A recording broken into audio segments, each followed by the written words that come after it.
Hello, everyone. Thanks for joining today or tonight or whatever time it is when you're watching this. I'm glad you're here. This month we've been talking about goal setting goals. And I am going to be talking about a different perspective of setting goals and executing goals, and that's doing that based on your personality type. Um, So there's many different personality tests out there. So I just listed three that I know of, but there's a lot. There's some based on like your love language and the colors. I'm sure you've heard of that. I've listed the Enneagram, the Myers-Briggs, Type Finder. They're all a little different. The assessment is a little different. So just feel free to play around with that and find one that feels right and good to you if this is something you decide to do. Um, I'm going to be specifically focusing on the Enneagram. I really like the Enneagram. I think it's fun. Um, it was the most accurate for me when I've done some personality tests. Maybe it's the way it's set up. I don't know the exact reason, but it is based on 9 different types. But it's common to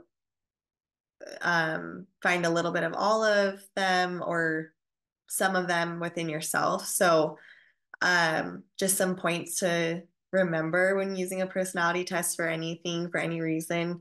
Um, don't put yourself in a box and don't put others in a box, family members, partners, things like that. We're all unique, and it's important to recognize that this is a guide, this is something to connect with. It's not going to give you everything about yourself. Different things are going to show up in different contexts and times in your life and things like that. So just keep that in mind. The numbers are not ranked like from better to worse. It's just a way of identifying them without giving specific names. However, there is some titles they give these numbers, and which I'll show you later, based on like different authors of things and stuff like that. Um, so also don't get caught up in which number you are and which one is better and things like that. And it is more detailed and complex than I'm making it. I'm not going to go into the ins and outs of the Enneagram. This is just the purpose of this is to show you how you can use your personality type, the things that motivate you, core fears, core needs, things like that, to get an idea of what types of goals are good for you to set. Um, so understanding the the Enneagram I love because it does point out those core motivations, core fears, and core needs. And when you read those, and it should just sink into your core and feel so right. So I find that seeing those at the end um, helps kind of guide you of like if you're on the right track for. I know that sometimes when you take personality tests, it's hard to um, know in every situation and context what answer we might give and things like that. But it does a good job of screening for those things. So understanding our motivators, those core motivators are going to help us pick more suited goals for us, meaning goals that we actually care about, not necessarily goals based on what others might pick or our insecurities or uh, any other outside determining factor outside of ourselves. So that means we're going to have a higher chance of success. Um, so we want to make goals that align with our values. So that's what when these values come in, these motivators, things we actually care about um, for us personally, that uniqueness for us. So um, when we think about the Enneagram and the types, and um, I will just kind of give you some of the titles that different authors have given each of the numbers to kind of give you just a little idea of what this personality test is about. Again, this is just a little glimpse of what it is. So if you want to go to, like, there's lots of websites out there and stuff that describe it and its purpose and things.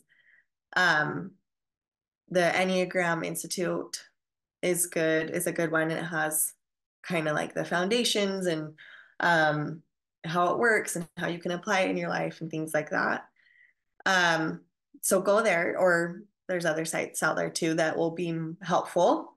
So the ones are called often the perfectionist, reformer, advocate.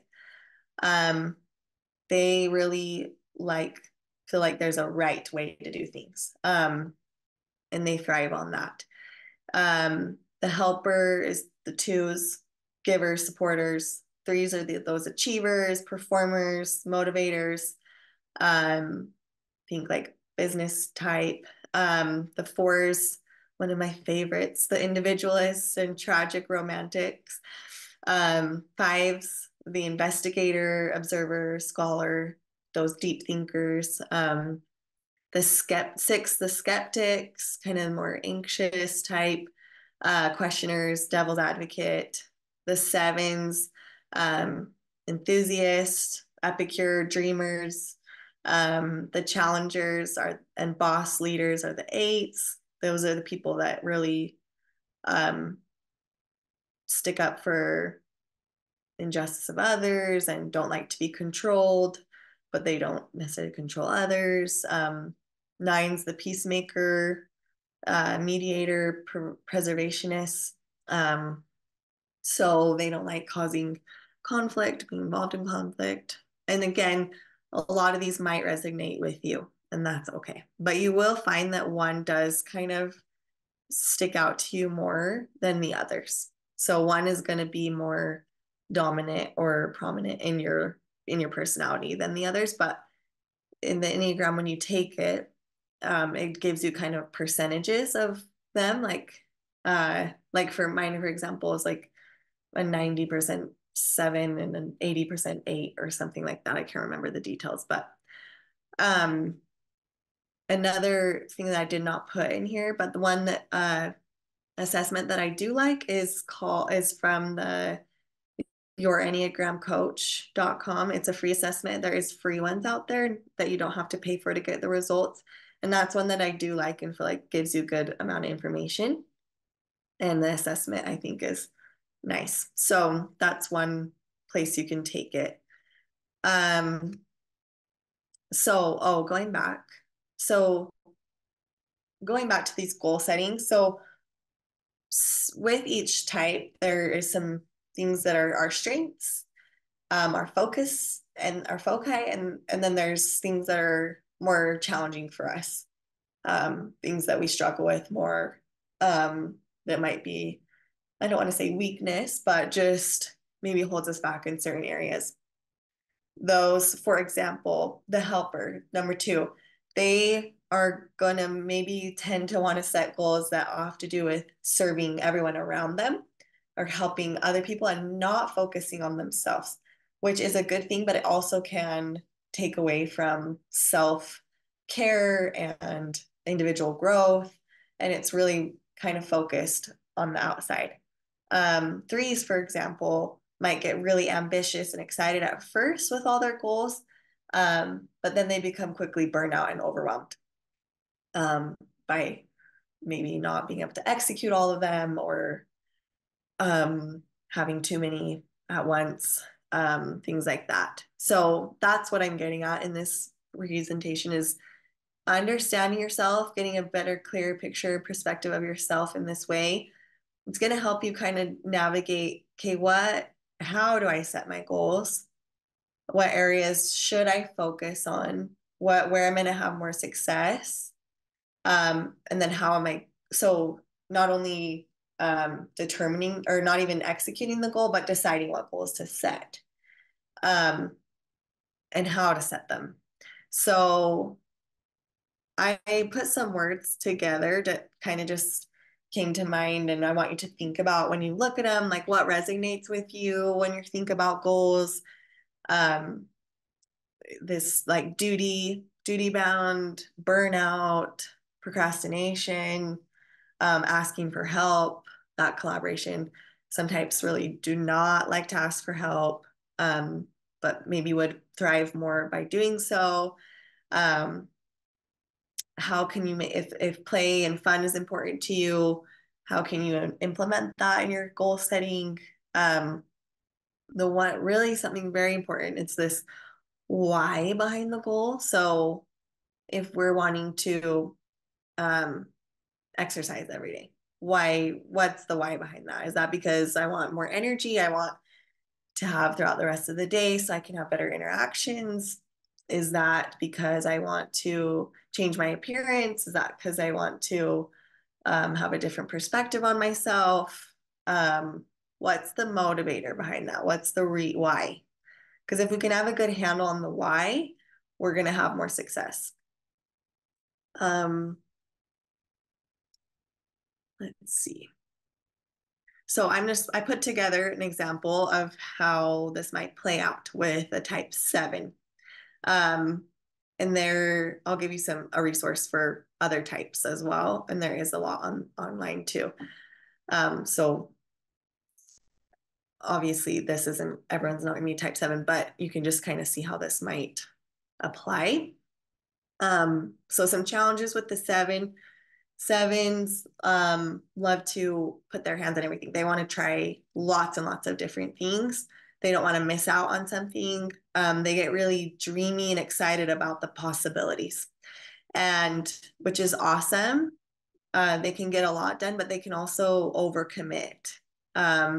They might say yes to too many people, too many things.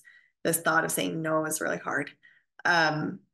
So the follow through can be struggle. They can kind of be, you know, stereotyped as kind of maybe flaky or flighty or things like that. But it's because they just want to do so much. There's like that passion. There's strengths, so that high energy. They can be flexible, ambitious, and so the um, an idea. So an idea for making goals and executing goals for type 7 would be something like making the goals more limited in scope, so more able to visualize what that would be like, imagining the outcome. A good idea for a type 7 is to put literally write all the ideas out. Or that could maybe even be like a board, like imagination or a inspiration board, being able to see it and then order it in desirability or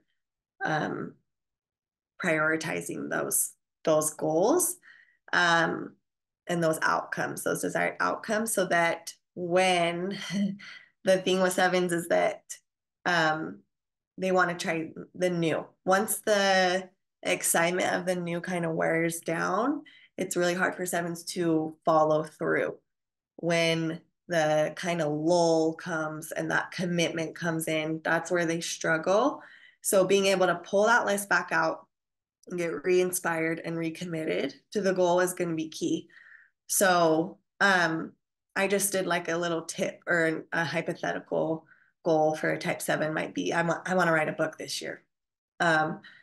So instead of having that as the goal, that's pretty far out, and that's more marathon type. That's putting a lot into a longer period of time.